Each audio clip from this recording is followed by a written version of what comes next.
गोस्वामी जी महाराज पूर्व प्रसंग में वर्णन किए। श्री किशोरी जी चाहती हैं कि मुझे अग्नि मिल जाए, उस अग्नि से मैं अपने शरीर को जला डालूं।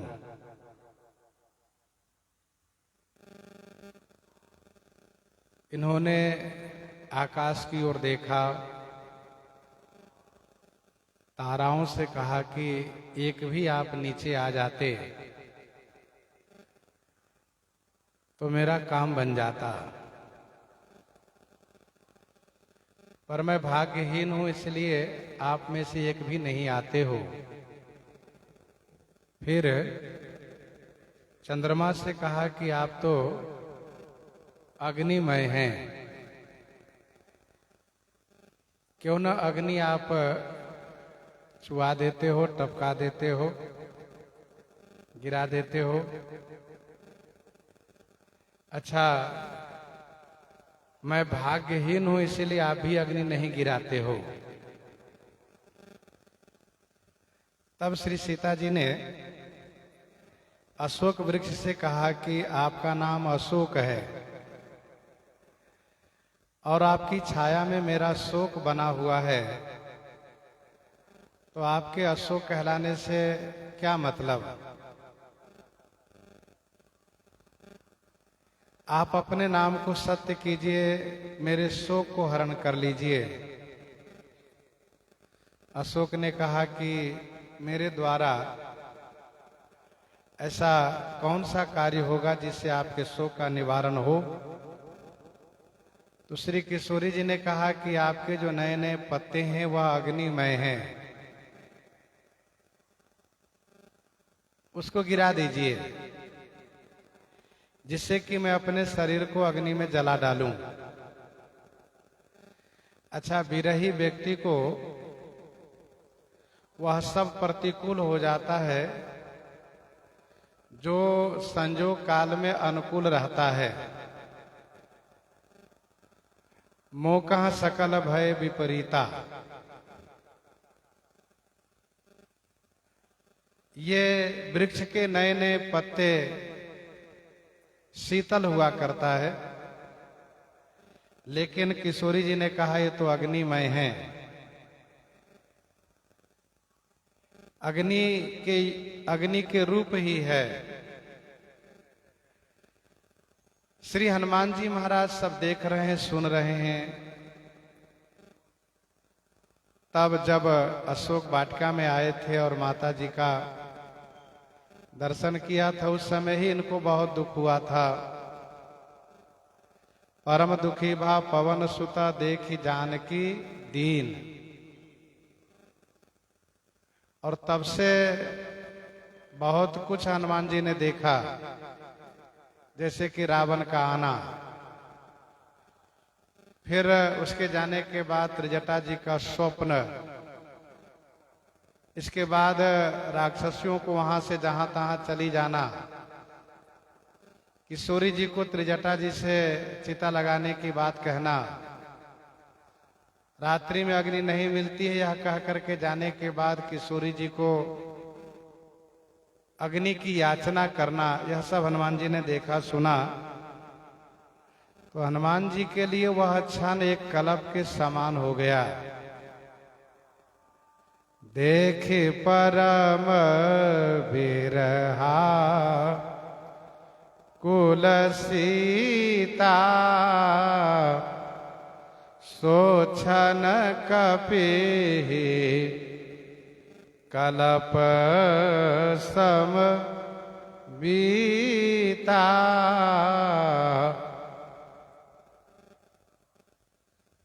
देखने वाले का क्षण जब कलप के समान बीत रहा है, तो जिस दुख को भोग रही हैं श्री सीता जी, उनका क्षण कितना बड़ा होगा, ये सोचने वाली बात है।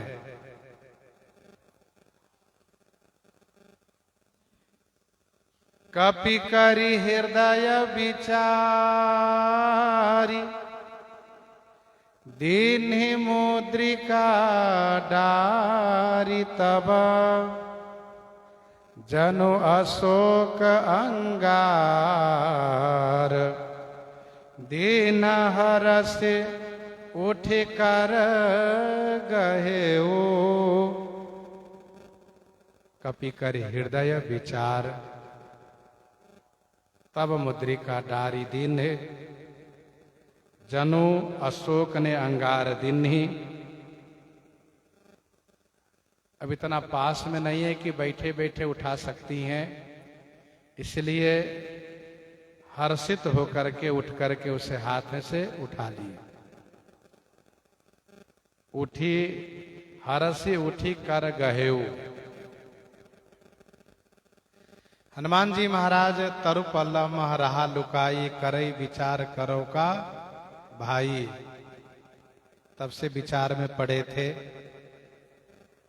अब विचार करके मुद्रिका गिरा दिए। किशोरी जी ने 4 तत्व से अग्नि मांगा है, आकाश तत्व से मांगा है। देखिए तो प्रकट ये अंगारा, देखिए तो प्रकट गगन अंगारा आकाश तत्व से मांगा। जल तत्व से मांगा पावकमय शशि स्रवतन आगी। पृथ्वी तत्व से मांगा सुनहि विनय मम बिटप शोका सत्य नाम करु हरु मम शोका। अग्नि की मांग है, यही अग्नि तत्व है, लेकिन जहां से अग्नि की प्राप्ति होती वहां से तो नहीं मांगा किशोरी जी ने। अग्नि की प्राप्ति कहां से होती है? वायु तत्व से, क्योंकि अग्नि की उत्पत्ति हवा से है, वायु से है, उनसे नहीं मांगा। परंतु जब किशोरी जी ने वृक्ष से मांगा जो पृथ्वी तत्व है, तो हनुमान जी महाराज ने विचार यह किया कि यह वृक्ष मेरा घर है, मेरा कुल है, मैं मुद्रिका गिराऊंगा तो माता जी समझेंगे कि वृक्ष ने मुझे अग्नि दिया है। ऐसा सोच करके हनुमान जी महाराज ने मुद्रिका गिरा दी। अशोक वृक्ष से अग्नि मांगा है किशोरी जी ने। अशोक वृक्ष की छाया ने किशोरी जी को आश्रय दिया है। अशोक वृक्ष ने ही हनुमान जी को भी आश्रय दिया है। इसलिए अशोक वृक्ष को जस प्राप्त हो, अशोक वृक्ष को जस प्राप्त हो, इसलिए अशोक से हनुमान जी ने मुद्रिका गिराई।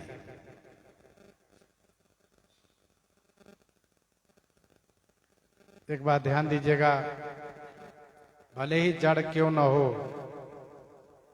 जिस जड़ से अथवा चेतन से भक्त और भक्ति को सुख प्राप्त होता है, उसको संसार में जस प्राप्त होता है, लोग नाम लेते हैं। जही तरु तर प्रभु बैठ ही जाई, तो करही कलप तरु तासु बढ़ाई।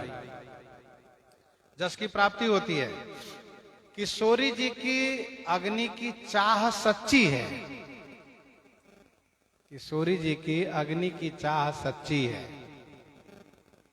इसीलिए अग्नि समझ करके उठ करके प्रसन्नता पूर्वक उसे हाथ में ले लिया।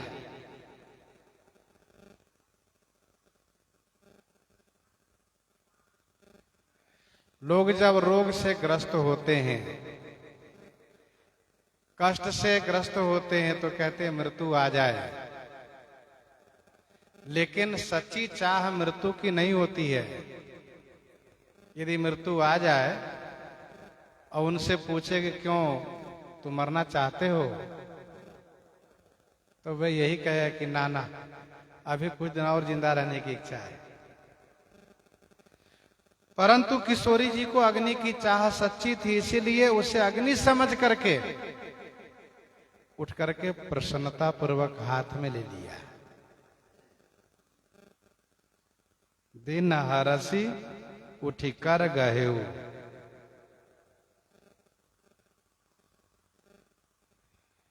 किशोरी जी ने हाथ में लेकर के उन्हें मुट्ठी में दबा लिया, यह सोच करके कि अग्नि की एक चिंगारी मुझे मिली है, अब इसी को मैं दबाए रखूंगी तो इससे धीरे धीरे जलना शुरू होगा शरीर।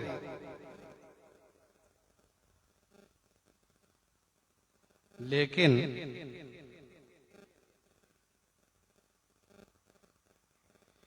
किशोरी जी के हाथ में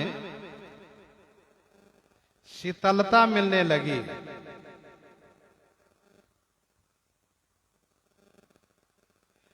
हाथ सिहरने लगा।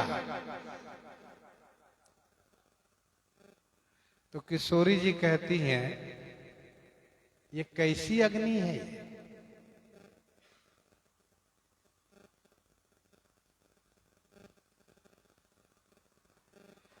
इसीलिए पुनः उन्होंने हाथ खोल करके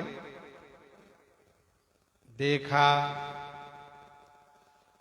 तब देखी मुद्रिका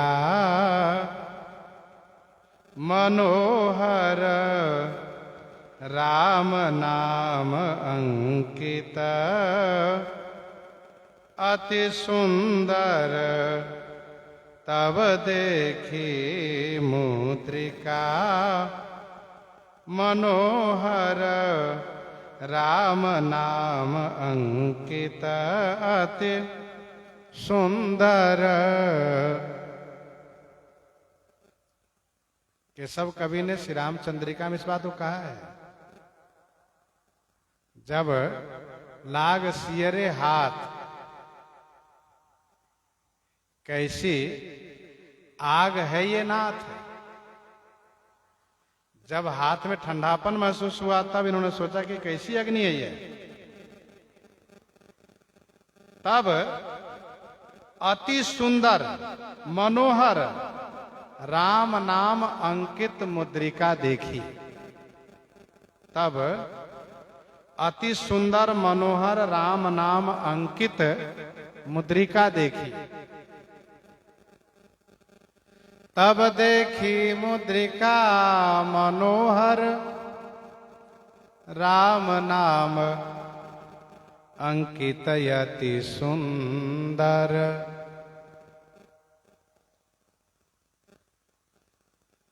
जैसे ही मुट्ठी खोल करके देखा,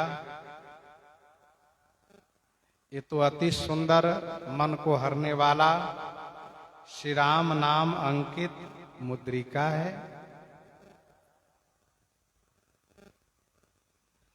यहां पर प्रश्न ये उठता है कि मुद्रिका तो स्त्रीलिंग है, मुद्रिका शब्द स्त्रीलिंग है, परंतु विशेषण सब पुल्लिंग है। जैसे कि अति सुंदर, मनोहर, ये सब तो पुल्लिंग विशेषण है।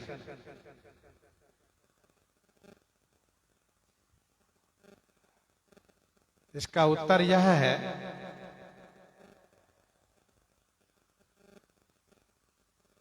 कि यह मुद्रिका अब मुद्रिका नहीं रह गई है, तो ये कंकन हो चुका है।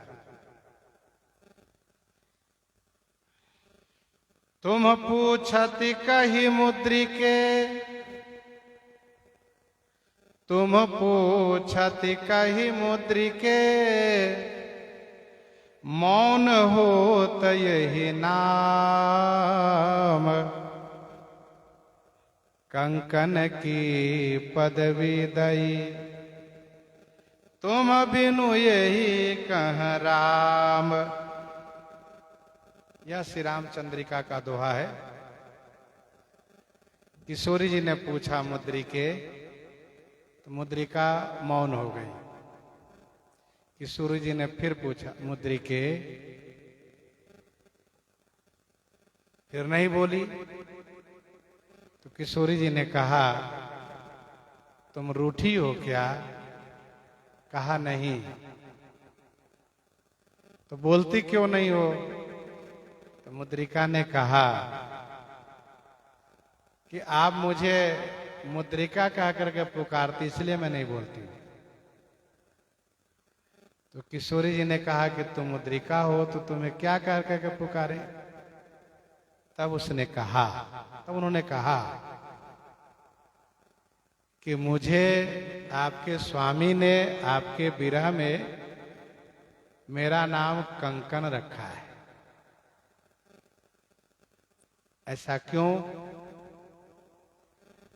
तो मुद्रिका ने कहा, आप समझ लीजिए क्यों नाम रखा है।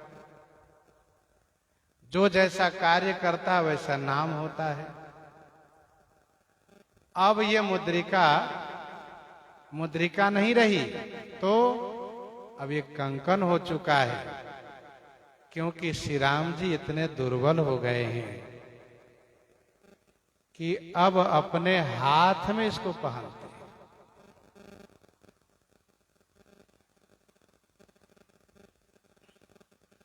भगवान श्री सीताराम जी एक दूसरे के विरह में ऐसे दुर्बल हो गए कि श्री राम जी की दुर्बलता को मुद्रिका ने बयां किया और अपनी दुर्बलता के बारे में किशोरी जी ने स्वयं कहा हनुमान जी से कि अब कपि जीवन की आस है न कोई,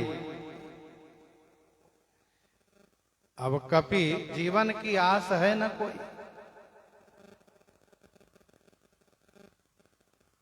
क्योंकि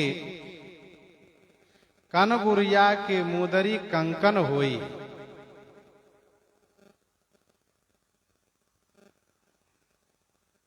तो इसलिए गोस्वामी जी ने यहां पर विशेषण दिया मनोहर।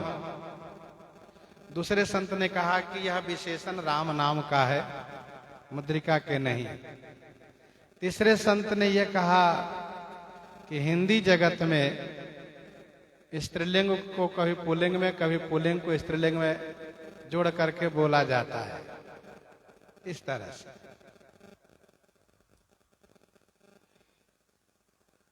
चकित चितव मुदरी पहिचानी, हरस विषाद हृदय अकुलानी। चकित चितव मुदरी पहिचानी, मुदरी पहचानी, चकित चितव, मुद्रिका को पहचान करके चकित हो करके, चितव माने देख रही है, चकित माने चौकन्नी होकर के देख रही है।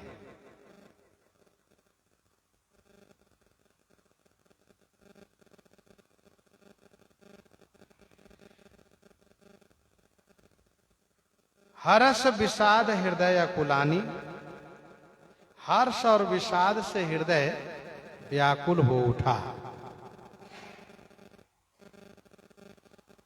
हनुमान नाटक में वर्णन है, किशोरी जी ने अच्छी तरह से पहचाना कि ये तो वही मुद्रिका है जो मेरे स्वामी के हाथ में सुशोभित होती रहती है, और ये तो वही है जिसने पहली निगाह में मेरे मन को हर लिया था। पीत जनेऊ महाछवि देई और कर मुद्रिका चोरी चित लेई। कोबर घर में जाते वक्त जब किशोरी जी की दृष्टि मुद्रिका पर गई तो उस मुद्रिका ने किशोरी जी के चित्त को खींच लिया, कर्षण कर लिया। कर मुद्रिका चोरी चित ले।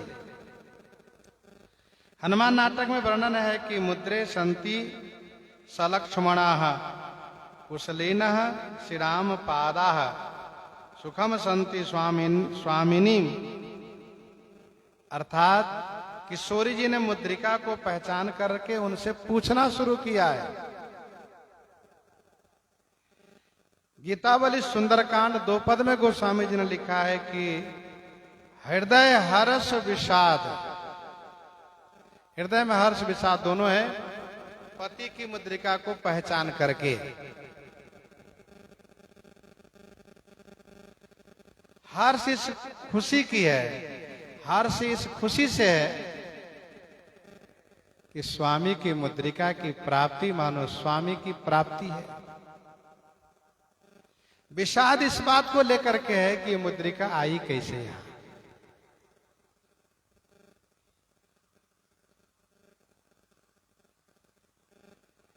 जीती को सकई अजय रघुराई, माया ते असी रच नहीं जाई, माया ते असी रच नहीं जाई। ये मुद्रिका मेरे प्राणनाथ की है।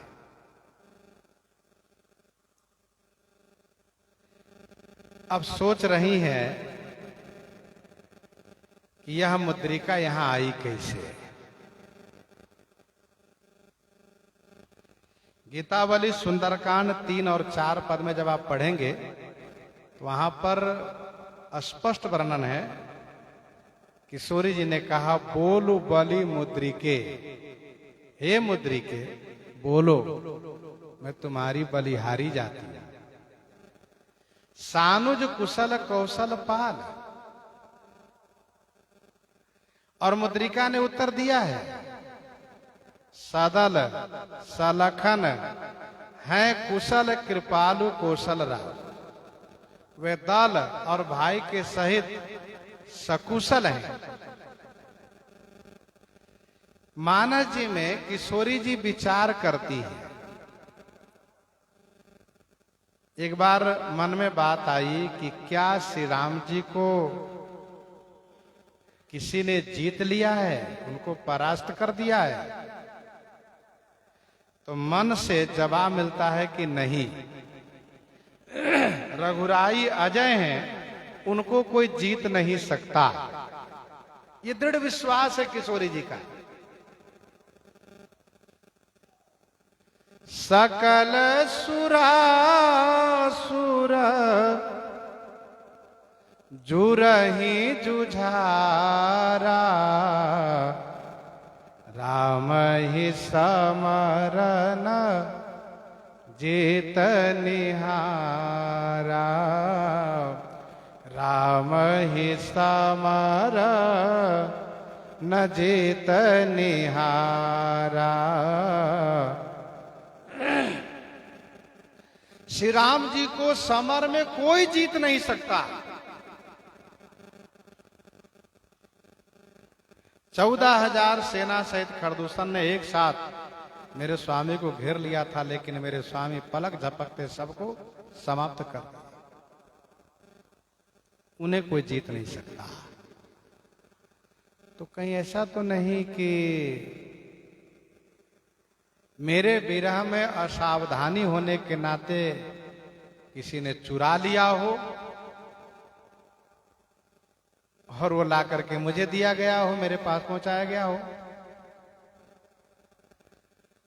अथवा ये भी तो हो सकता है कि मेरे विरह में मेरे स्वामी ने इनको परित्याग कर दिया हो, जाओ मैं तुम्हें नहीं रखूंगा, जब मेरी प्रिया ही नहीं तो तुम क्यों रहोगे।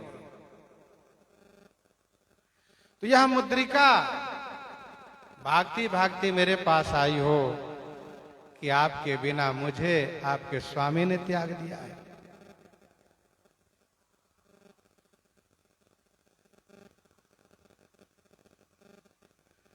क्या बात है।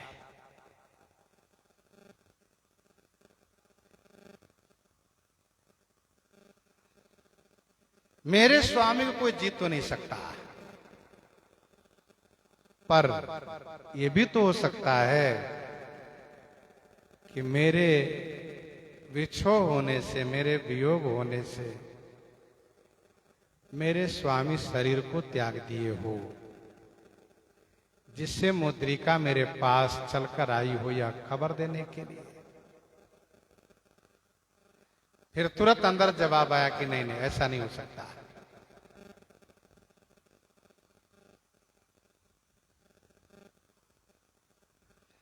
उनको कोई जीत नहीं सकता, कोई छल नहीं सकता।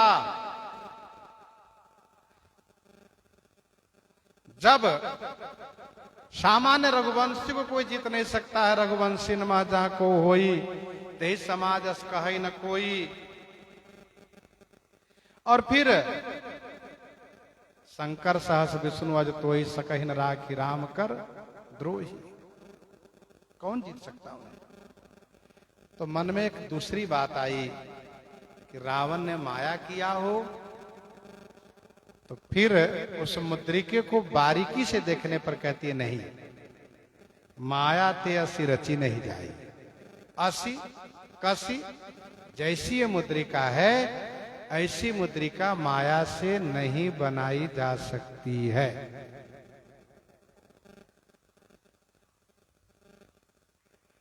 देखो भाई, एक देखना होता है बाहरी दृष्टि से, देख लिए, हाँ देख लिए, कैसे है, ठीक है, हाथ में क्या पहने, गले में क्या पहने, ये तो नहीं पता है। तो ये बाहरी दृष्टि से देखना होता है। और एक होता है बारीकी से देखना। और पति के वस्तुओं के बारे में, पति के प्रिय वस्तुओं के संदर्भ में जितनी बारीकी से उनकी पत्नी जानती है, उतना कोई जान नहीं सकता है। तो श्री किशोरी जी कहती हैं कि माया ते असी रची नहीं जाई। माया से ऐसी मुद्रिका तो बिल्कुल नहीं बनाई जा सकती, क्योंकि माया सब सिए माया माहू लखा न मरम राम बिनु का। सारी माया की अधिष्ठात्री तो आप स्वयं हैं। किसकी कितनी कलाकारी है, कौन क्या कर सकती है, क्या बना सकती है, श्री किशोरी जी भली भांति जानती है। इसलिए कहती है कि माया से ऐसी मुद्रिका नहीं बनाई जा सकती है।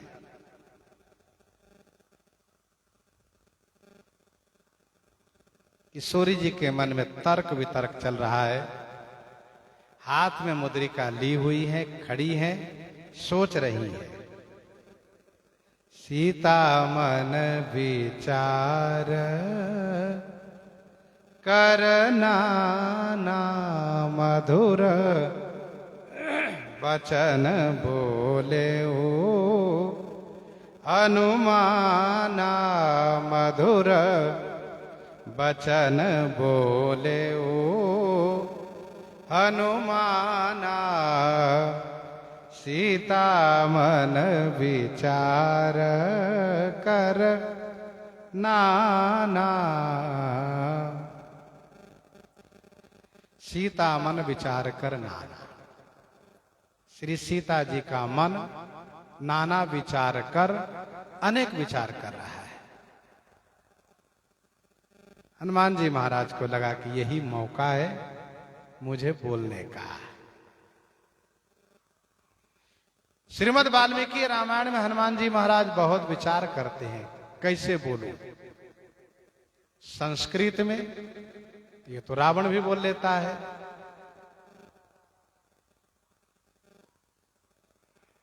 और हिंदी में शुद्ध साहित्य में बोलूं,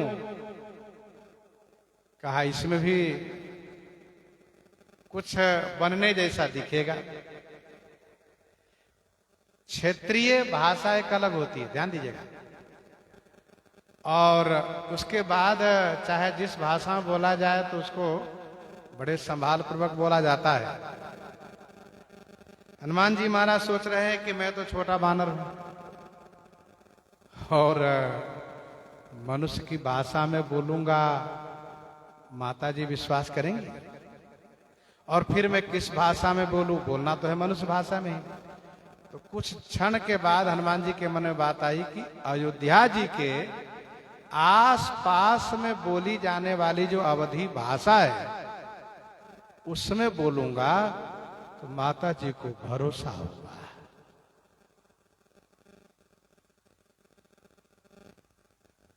ये कोई न कोई आत्मीय है, कोई क्षेत्रीय है। कोई ऐसे अनजान जगह पर हम आप में से कोई पहुंच जाए और फिर वहां ऐसा लगे कि ये तो बड़ा विकट स्थान है, और वहां कोई इस तरह की भाषा बोले जो हमारे रहने के आसपास में जो बोले जाते हो, तो मन को लगता है कि ये तो अपने ही क्षेत्रीय ही है।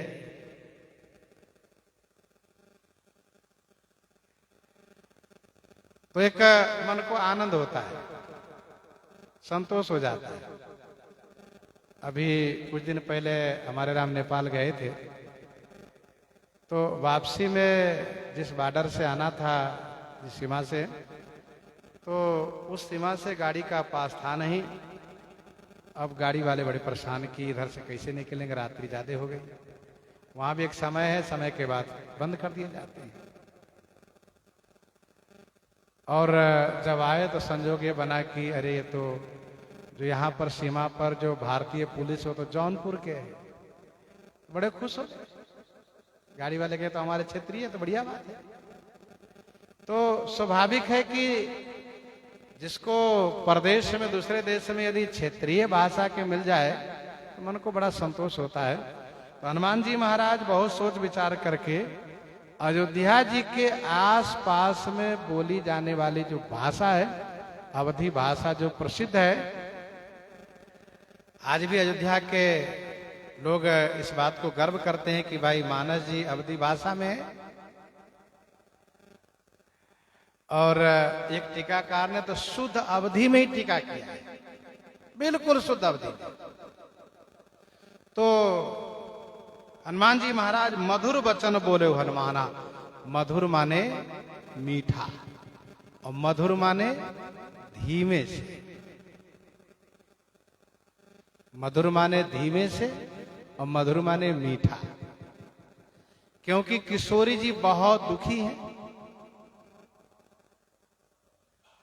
मैं जोर से बोलूं तो ये आवाज कहीं अन्यत्र भी जा सकती है, जिससे राक्षसियां आ जाएगी।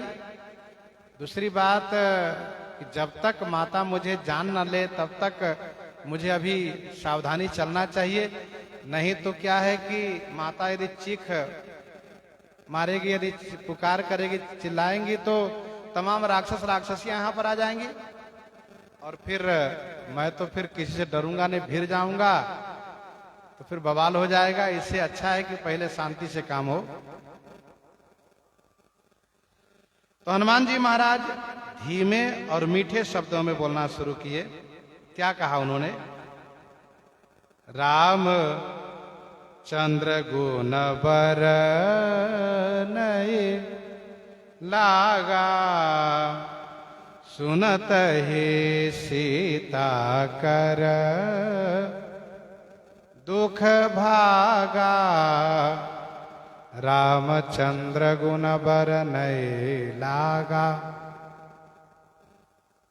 भगवान श्री रामचंद्र जी के गुणों को वर्णन करने लगे। श्री राम जी चंद्रमा है, उनकी कीर्ति चांदनी है। भगवान श्री राम जी के गुणों को वर्णन करने लगे तो सुनते ही सीता कर दुख भागा। सुनते ही श्री सीता जी का दुख समाप्त हो गया। एक संत ने कहा कि भागा, दुख भागा का मतलब समझे क्या? कहा दुख समाप्त नहीं हुआ, दुख भागा। भाग करके थोड़ी दूर पर जाकर के खड़ा हो गया, वो देखने लगा कि कब तक किशोरी जी सुखी से रहती हैं, और जैसे इनका सुख जाएगा फिर मैं पास में चले जाऊंगा, फिर मैं पास में चला जाऊंगा, जैसे सुख जाएगा दुख चलाऊंगा। तो किशोरी जी का सुख गया कब? जब हनुमान जी चलने लगे तो किशोरी जी ने कहा, तो ही देखी शीतल भई छाती, और पुनि मोह कहाँ सोई दिन सोई राती। किशोरी जी ने कहा तो दुख जो भाग गया था ना, वो फिर वापस आ गया। कहा कि अच्छा, माता तो कह ही रही है कि पुनि मोह कहाँ सोई दिन सोई राती, दुख चला आया।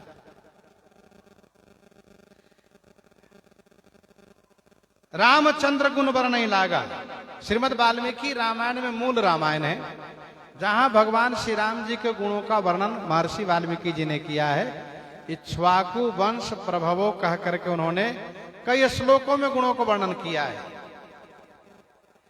श्री भरतलाल जी ने श्री राम जी के गुणों को वर्णन किया है।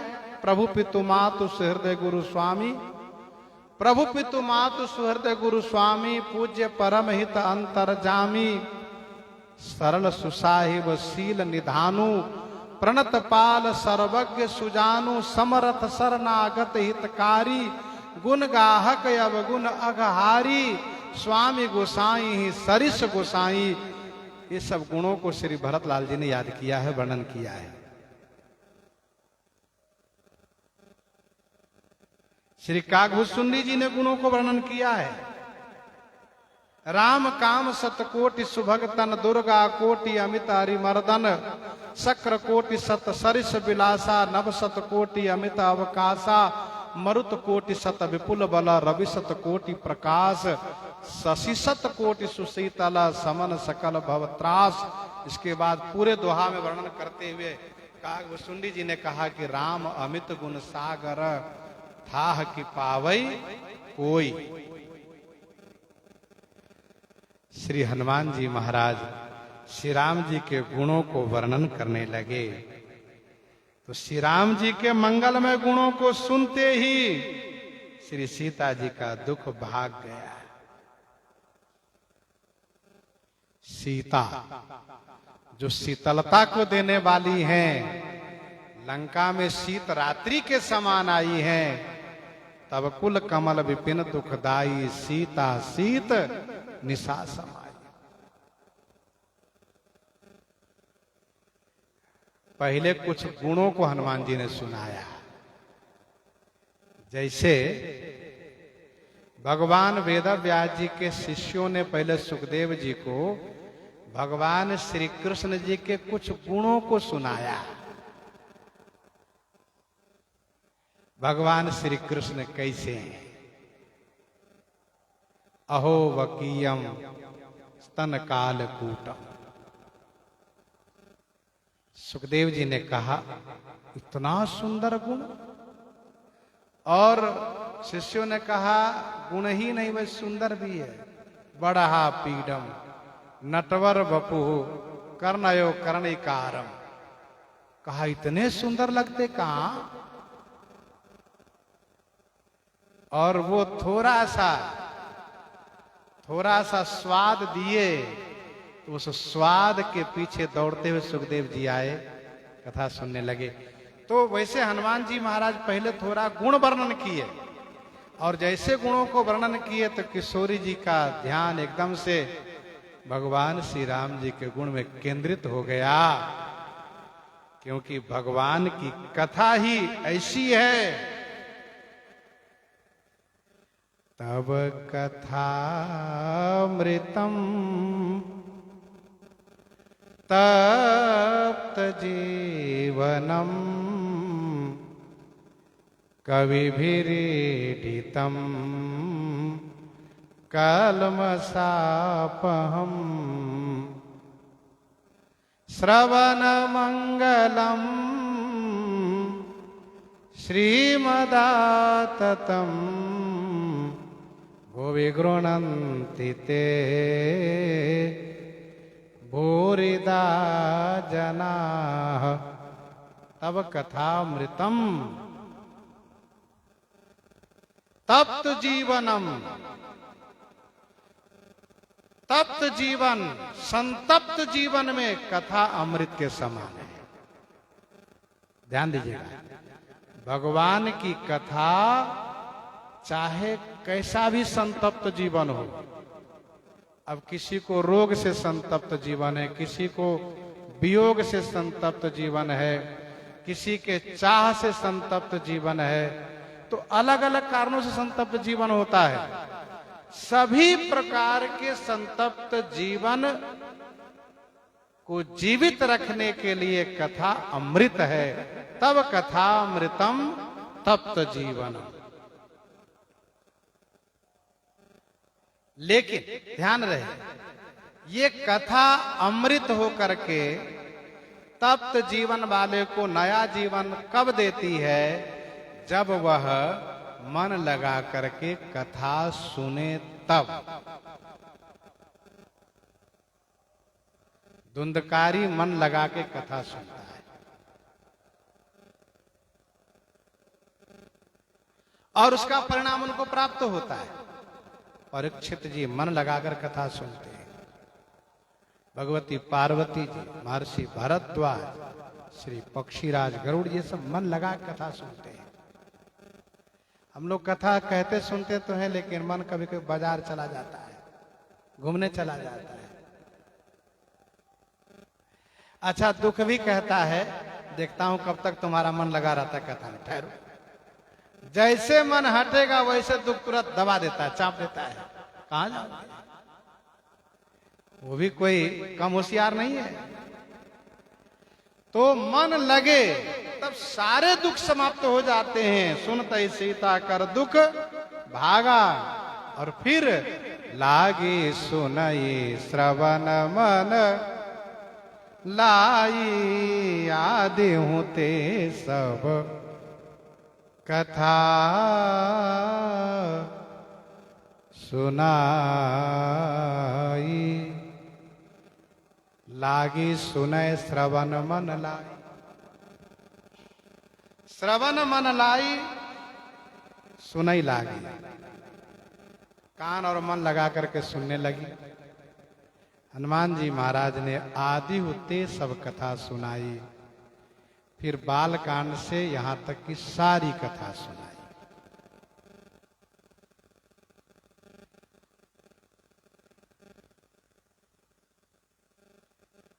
गोस्वामी जी ने लिखा है, कथा उन्हीं को सुनानी चाहिए जिनका मन कथा में लगे। यह न कहिए सठ ही हठ सील ही, जो मन लाई न सुन हरि लीलई। लागी सुने श्रवण मन लाई। मन लगा है, कान लगा है।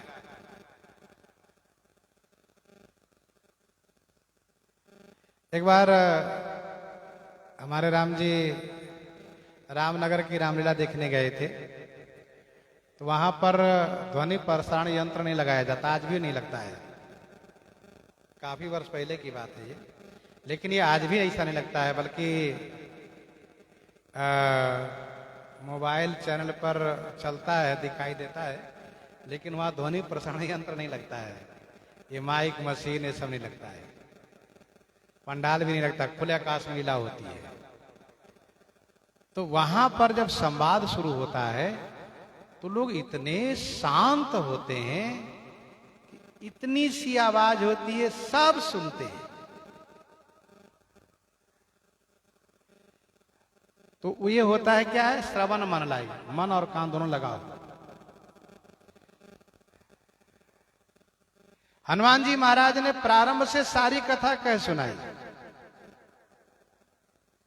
हनुमान जी महाराज ने कथा प्रारंभ की है। समुद्र के उत्तर भाग में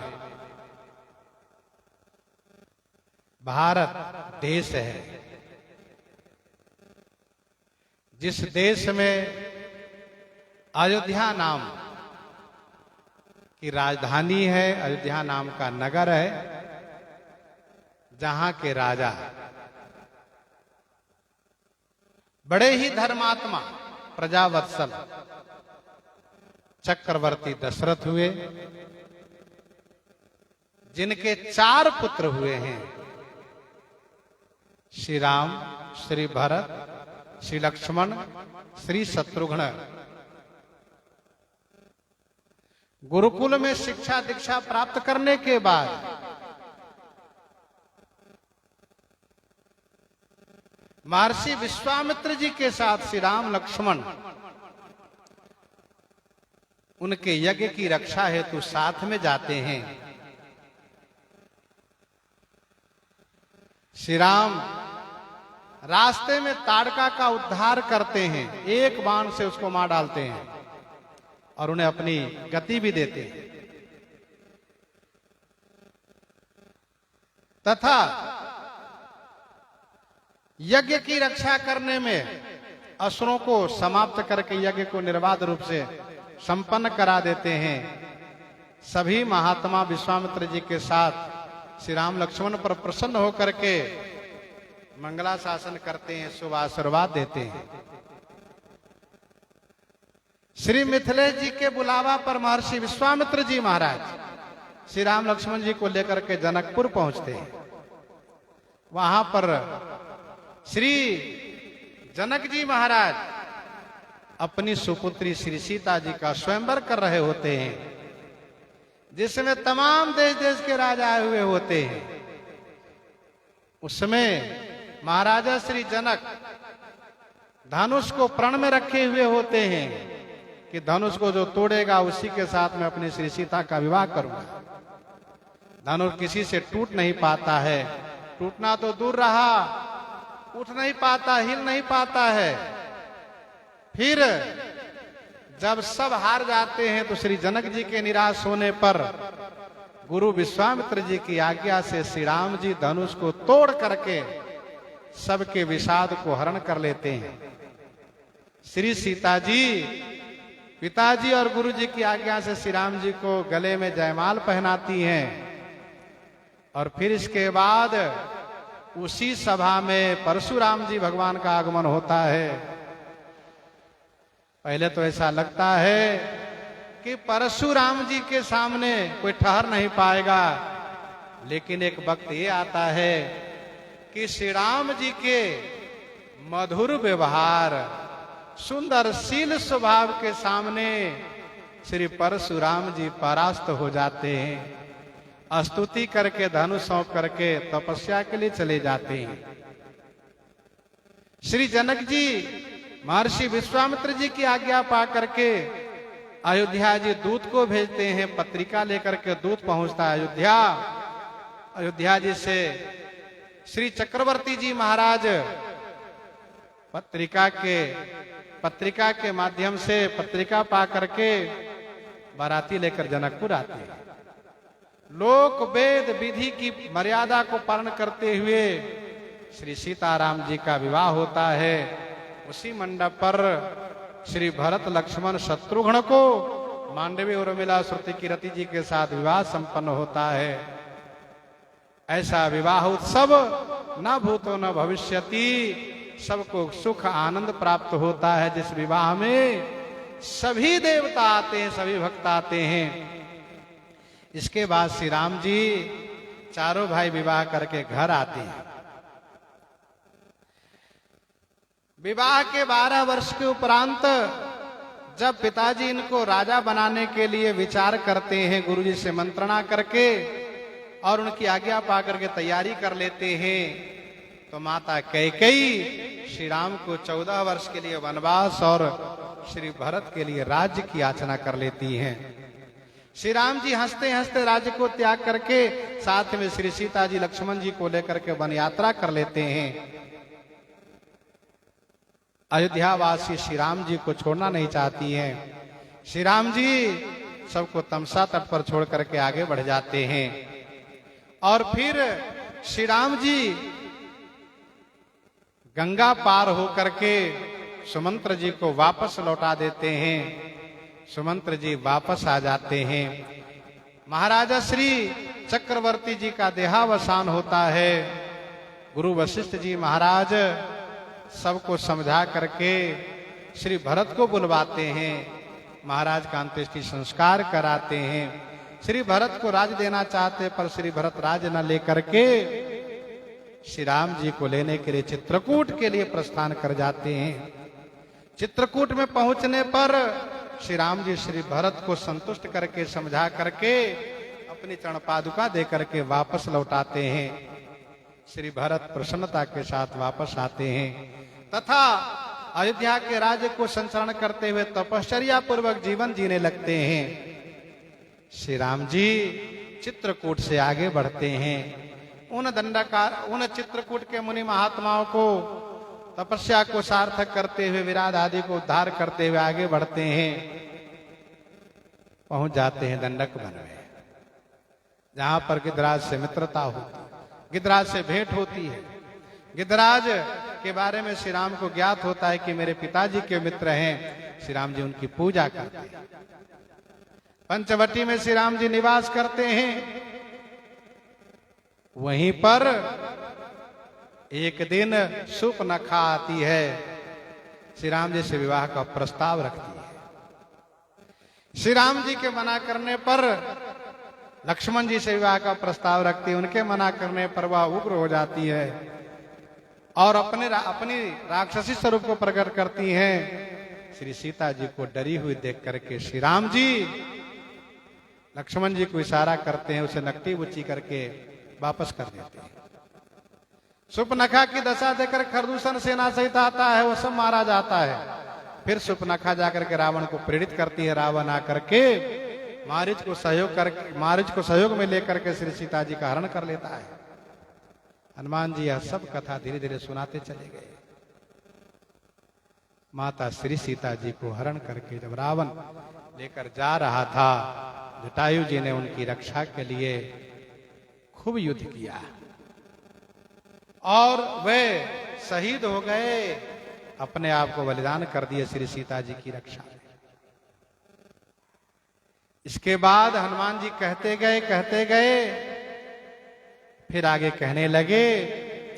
वैसे महर्षि वाल्मीकि जी ने लिखा है वाल्मीकि रामायण में कि श्री राम जी गिद्ध को गति दे करके और शबरी माता को गति दे करके तथा सुग्रीव से मित्रता आदि की कथा भी वर्णित है। लेकिन मानस जी की कथा में सुग्रीव और श्री राम जी की मित्रता वाली कथा हनुमान जी ने बाद में सुनाई है। जब इन्होंने पूछा है कि नर वानर ही संग को कैसे, तब एक संत का मानना यह था कि हनुमान जी ने कथा तो सब सुना दी, लेकिन महाराज सुग्रीव वानर है, हम लोग वानर है, ऐसा हनुमान जी ने नहीं कहा। लेकिन हनुमान जी तो वानर रूप में वहां प्रकट हुए ही हैं। तो श्री हनुमान जी ने यह कथा अभी नहीं कही। कथा के प्रवाह में माता श्री सीता जी के दुख निवारण करने में, कथा जल्दी जल्दी कहने में संभव है कि सुग्रीव और श्री राम जी की मित्रता वाली कथा हनुमान जी ने नहीं कही, लेकिन श्री सीता जी की खोज वाली कथा कही। हनुमान जी ने कहा कि सभी दिशाओं में वानर भेजे गए, जिसमें दक्षिण दिशा में आए हुए वानर स्वयं प्रभा के सहयोग से समुद्र किनारे पहुंचे और संपाति के मार्गदर्शन में हनुमान नाम का वानर लंका पहुंचा। लंका के घर घर में ढूंढते हुए यहां विभीषण जी से उनकी मुलाकात हुई और विभीषण जी के सहयोग से यह हनुमान नाम का वानर अशोक वाटिका में आया है, जिसने आपको मुद्रिका दी है। हनुमान जी ने यह कथा कही। लागे सुनए श्रवण मन लाई, आदि हूं ते सब कथा सुनाई। किशोरी जी ने बड़े प्रेम से कहा, श्रवणामृत जेहि कथा सुनाई, श्रवणामृत जेहि कथा सुनाई, कही सो प्रगट होत के न भाई, कही सो प्रगट होत के न भाई। जेहि श्रवणामृत कथा सुनाई, जेहि जिन्होंने श्रवण के लिए अमृत के समान कथा सुनाई है, उनके लिए किशोरी जी कही क्या, हे भाई सो प्रगट किन होती, सो प्रगट हो करके नयनामृत क्यों नहीं बन जाते हैं? जिन्होंने श्रवण के लिए अमृत के समान कथा सुनाई है, हे भाई, वह प्रकट होकर के नेत्र के लिए अमृत क्यों नहीं बन जाते हैं? आइए प्रकट हो जाइए। किशोरी जी ने भाई कहा, क्योंकि संकट में जो साथ दे उसी को भाई कहा जाता है। वो ही कुठाए सुबंधु सहाय। श्रवणामृत जहि कथा सुनाई, कही सुप्रगट होति किन भाई। फिर उनसे पर्दा क्या है? जिन्होंने कथा सुनाई उनसे पर्दा क्या है? कथा सुनाने वाले से कोई पर्दा नहीं है। आइए, गोस्वामी जी कहते हैं, तब हनुमंत निकट चली गया, फिर बैठी मन विस्मय भयऊ, फिर बैठी मन विस्मय भयऊ। तब हनुमंत निकट चली गई। तब हनुमान जी महाराज वृक्ष से उतर करके शांति से, ये नहीं कि हड़बड़ा कर कूद गए हो, सो नहीं, आराम से उतर करके पास में गए। गीतावली सुंदरकांड 5 पद में गोस्वामी जी ने लिखा, गीतावली सुंदरकांड 5 पद में, उतरी तरुते नमत, वृक्ष से उतर करके प्रणाम किया। बड़े आराम से गए, जैसे मज्जन की न मधुर फल खाए तासु निकट पुण्य सब चली आए, तो निकट चली गए। किशोरी जी की कल्पना रही होगी कि इतना सुंदर कथा सुनाने वाला कथा व्यास कोई बहुत सुंदर होगा।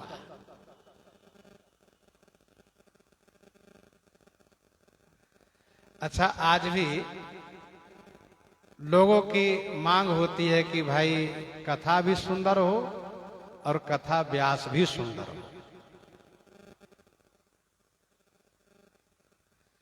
तो जो कथा व्यास स्वरूपतः सुंदर कम होते हैं, वे अपने स्वरूप को सजाने में कोई कोर कसर नहीं रखते, खूब सजाते हैं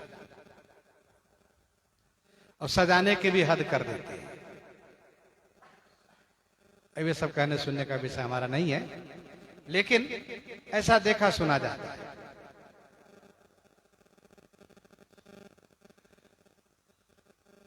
यहां पर विनोद के दृष्टि से लोग ऐसा कहते हैं कि किशोरी जी फिर ही बैठी, माने मुंह फेर करके बैठ गई।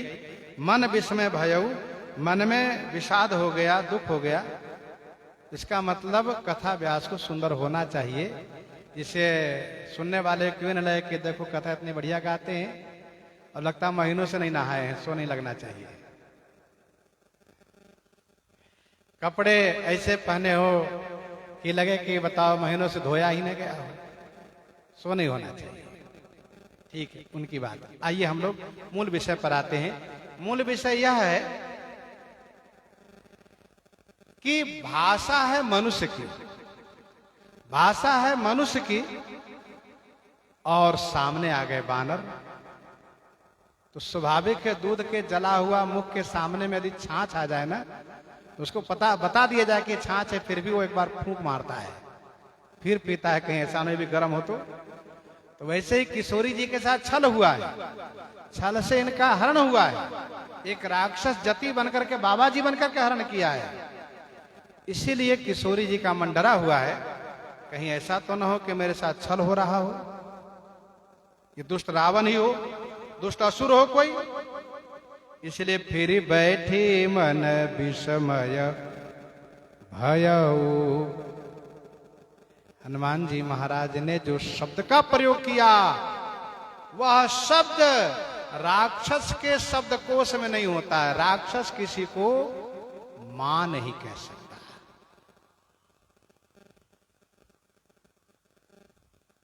मां शब्द में, माता शब्द में जो सरसता है वह किसी अन्य शब्द में नहीं है। आजकल लोग अंग्रेजी प्रधान लोग माता नहीं कहेंगे, मां नहीं कहते। क्या कहते हैं सब आप जानते हैं। तो उसमें वो सरसता नहीं रहती है। हनुमान जी महाराज ने कहा, ये 3 शब्द है हनुमान जी का जो राक्षसों के शब्दकोश में नहीं है। वो क्या? रामदूत मैं मातु जानकी,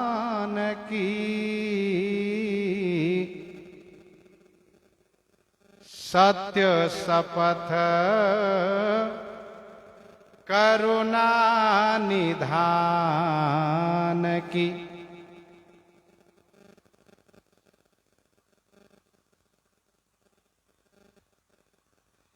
वानरोहम महाभागो दूतो रामस्य धीमतः। महर्षि वाल्मीकि जी लिखते हैं, वानरोहम महाभागो दूतो रामस्य धीमतः। हनुमान जी ने पहले स्पष्ट कर दिया कि मैं राम दूत। ये शब्द राक्षस के शब्दकोश में नहीं, ये दूत कि मैं दूत हूं। वो किसी का दूत सेवक नहीं बनता है। राम दूत पहला। दूसरा, माता जानकी, हे माता, हे जानकी। तीसरा, करुणा निधान की सत्य शपथ, करुणा निधान की सत्य शपथ खाकर कहता हूं।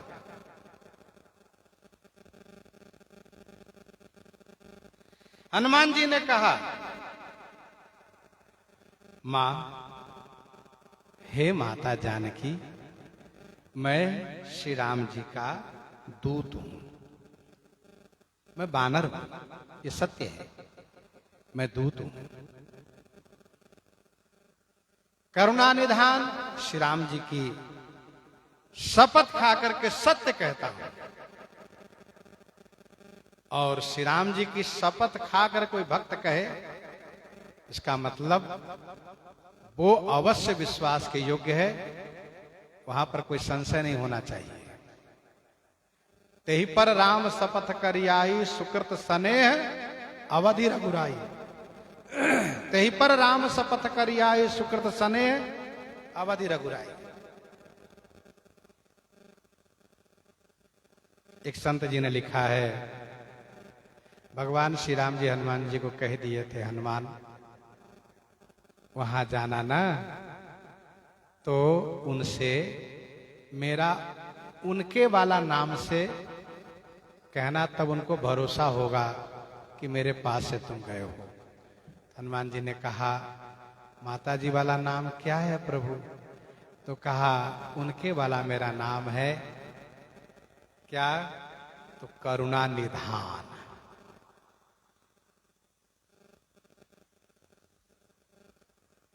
एक संत जी का बड़ा सुंदर भाव है। अच्छा, यह नाम मेरा उनको बताया किसने? यह मेरा नाम करुणा निधान उनको किसने बताया? तो जब वे गौरी जी के मंदिर में उस वाटिका में गई थी, तब वहां पर गौरी जी ने उनको बताया था, करुणा निधान सुजान शील स्नेह जानत रावरो। ये गौरी जी का दिया हुआ है। वैसे भी श्रृंगार भाव में, पति पत्नी के भाव में, पत्नी के लिए पत्नी की ओर से पति के लिए कोई खास नाम होता है, खास नाम होता है। तो उस नाम को वही लेती हैं, और पति जानते हैं कि मुझसे बहुत प्रेम करती हैं, इसलिए मेरे लिए एक खास नाम रखी है, स्पेशल नाम। तो करुणा निधान। और दूसरे एक संत जी ने कहा, यदि ये स्पेशल नाम है, खास नाम है, तो औरों को तो नहीं पता होना चाहिए। इस नाम को तो सुतीक्षण भी प्रयोग कर रहे हैं। एक वाणी करुणा निधान की, सो प्रिय जाके गति न आन की।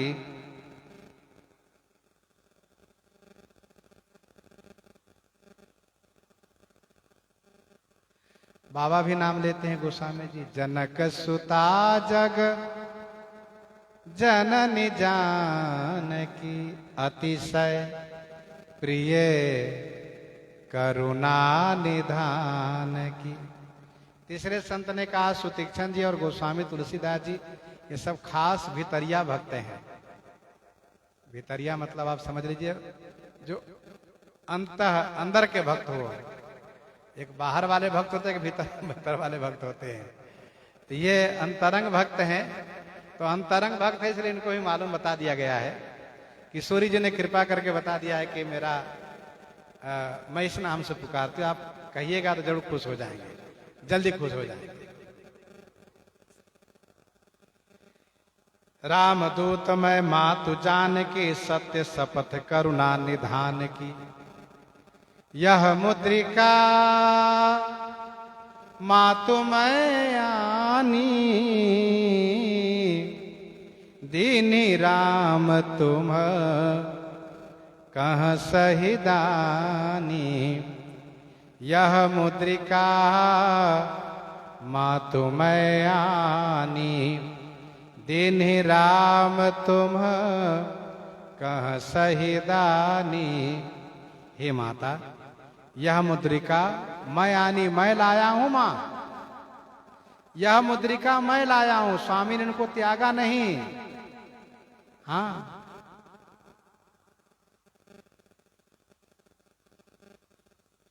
और इस अशोक ने इस मुद्रिका को फल रूप में नहीं दिया है। नहीं, ये फल रूप में नहीं, मुद्रिका फली है, न इसको अशोक ने दिया है, अपितु मैं लाया हूं। यह मुद्रिका मातु मैं आनी। राम तुम कहां सहिदानी दिन है। श्री राम जी ने आपके लिए यह सहिदानी दी है। सहिदानी माने पहचान, चिन्ह दिया है, निशानी दी है। सहिदानी माने निशानी।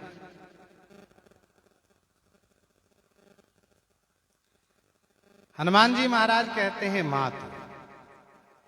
मानो हनुमान जी की इच्छा है कि आप मुझे अपना बेटा मानिए मां। और मां ने इनकी इच्छा की पूर्ति भी की है आगे। तो यह मुद्रिका मातु मैं आनी, दीन राम तुम कह सहिदानी। तब किशोरी जी ने कहा नर बानर ही संग कहू कैसे, कही कथा भई संगति जैसे। नर बानर ही संग कहू कैसे। नर और बानर में कैसे संग हुआ बताओ। तो कही कथा भई संगति जैसे। कपि के बचन सप्रेम सुनी, उपजा मन विश्वास। जाना मन क्रम बचन यह, कृपा सिंधु कर दास। माँ को भरोसा हो गया, ये श्री राम जी के मेरे स्वामी के दास हैं। प्रसंग को हम आप यहीं पर हृदयांगम करते हैं। आइए श्रवण करते हैं श्री दोहाबली से।